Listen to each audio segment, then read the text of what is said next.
There is a law Jewish mothers have kept inside the home for over 100 years. It was never written in any bank pamphlet. It was never taught in any finance class. It was passed from a mother's hand to a daughter's hand, quietly, in the kitchen, before a wedding, or on a Friday evening before the sun went down. It is called the 555 law, and if no one ever taught it to you, your money has been leaking from your home in ways you cannot see. I want you to stay with me today, because what I am about to share is not theory. It is not motivation. It is not something I read in a book. It is something I watched work inside real homes for generations, and it starts tonight. Most people manage money the way banks taught them to. Save a little, spend the rest, borrow when you need more. That system was not designed for you. It was designed to keep money moving toward the bank, not toward your home. And the proof is in how you feel right now. You are working, you are trying, money comes in, and somehow it disappears. Not all at once, but quietly, steadily, like water through a crack you cannot find. You are not bad with money. You were never taught the law that governs the home. Jewish families have rebuilt wealth in every country they were scattered to, from nothing, from exile, from loss. And the reason was not only hard work, it was because the women who ran those homes knew rules the outside world never wrote down.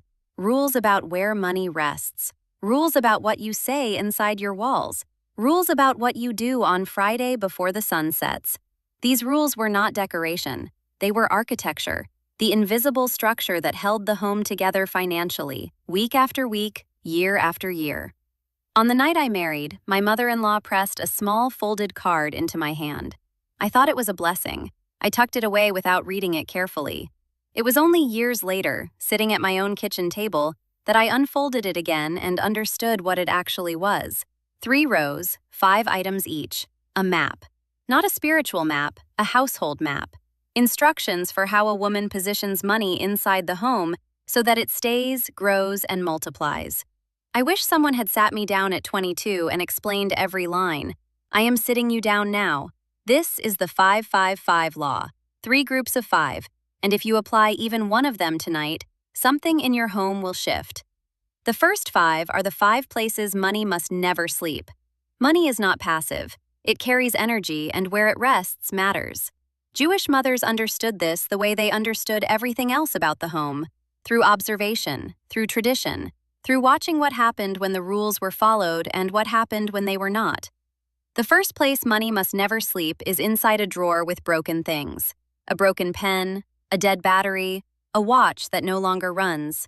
When you store money near broken objects, you are placing it inside a field of things that no longer work.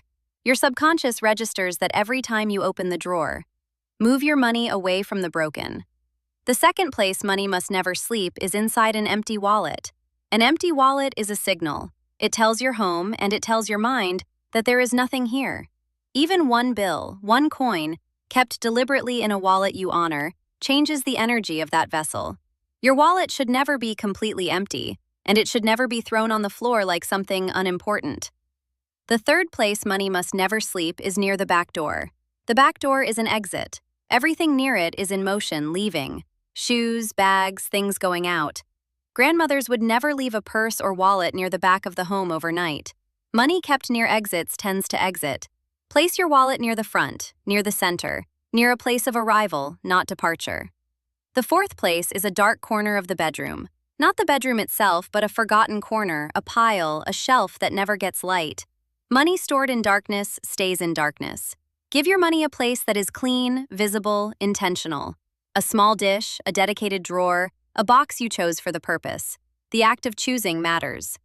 The fifth place is loose on surfaces. Coins scattered on a counter. A bill left crumpled on a nightstand. When money is scattered, it is disrespected. And what is disrespected does not stay. Gather it, contain it, give it a home inside your home. That is the first 5. Tonight, walk through your home and find the one place where your money is sleeping wrong. Just one. Move it. That single act is more powerful than any financial advice you have ever received. The second 5 are the 5 things you must never say about money inside your home. Jewish grandmothers were ferocious about this. Certain phrases were not allowed inside the house. Not because of superstition, because they understood something the Talmud teaches plainly. The tongue is the pen of the heart. What you speak inside your walls becomes the spirit of your home. The home is a vessel, and what you pour into it verbally, you pour into it spiritually. The first phrase that must leave your home is this one: we cannot afford it. Replace it with, we choose where this goes. One phrase is surrender, the other is authority. The second phrase is, money always runs out. Replace it with, more is coming. You are not lying to yourself. You are refusing to program your home with scarcity. The third phrase is, we never have enough. Replace it with, this home is provided for. Say it even when it feels like a stretch, especially when it feels like a stretch. The fourth phrase is, I do not know where it all goes. This one is particularly harmful because it declares powerlessness.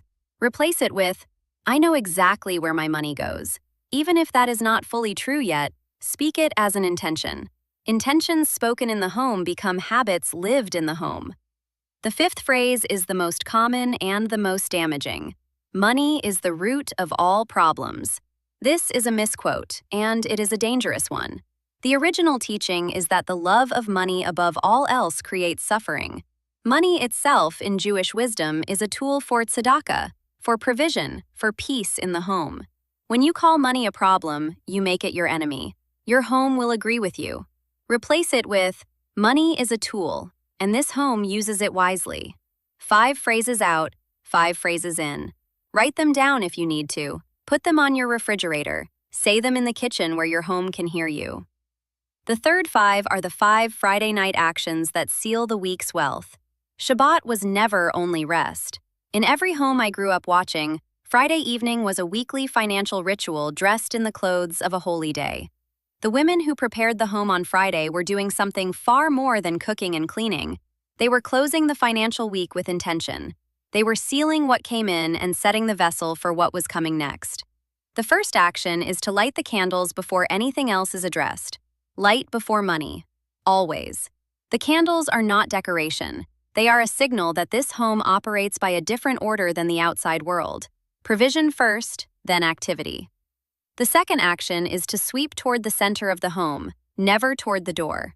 You may have heard a version of this warning from your own grandmother, perhaps in different words. Sweeping outward moves energy out. Sweeping inward gathers it. On Friday, the motion matters. Sweep toward the heart of the home. The third action is to set the table fully. Even in lean weeks, even when things are tight, a set table with a cloth and dishes placed with care is a declaration that this home expects to be fed. It is not wishful thinking. It is a posture of bitachon, of trust, practiced in the most ordinary and domestic way possible. The fourth action is to place something small, a coin or a small bill, beneath the challah cloth, honoring provision, acknowledging that what came in this week was a gift, not just a transaction. This small act keeps you in relationship with money as something sacred, not just something spent. The fifth action is to speak a blessing over the home before the meal begins. Not a long prayer, not a formal recitation. Simply name one thing that came in this week, one provision, one door that opened, one bill that was met. Speak it aloud at the table. My mother-in-law did this every single Friday for 54 years of marriage. Not once did she skip it. Not in the lean years, not in the hard years. And her home always had enough. Not extravagance, enough. And enough, honored with ritual, has a way of becoming more. Now I want to tell you something important before we close. The enemy in your financial life is not the economy. It is not your salary. It is not even your debt. The real enemy is domestic carelessness, the slow drift away from the habits that protect a home. Modern life stripped the ritual out of the home and replaced it with anxiety. And banks profit from anxious people. Anxious people borrow. Anxious people spend impulsively. Anxious people never save with real intention.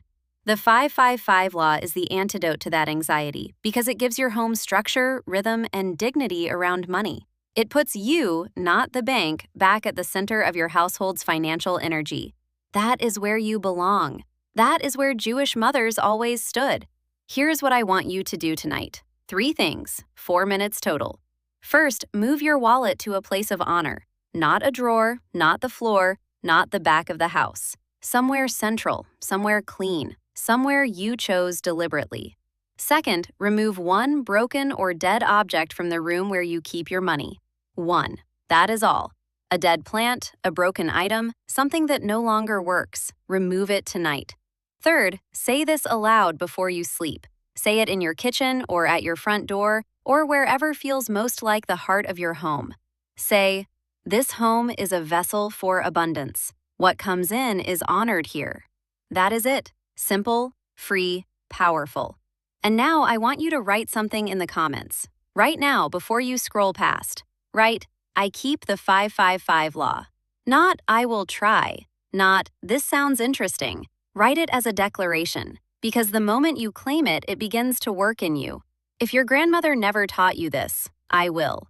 Subscribe so you never miss the next law from this home to yours. And the next video I want you to watch is about your bedroom, because your bedroom is either multiplying your financial energy or quietly draining it every single night. That teaching is already waiting for you. May your home be full, may your table never be empty, and may everything that comes in stay.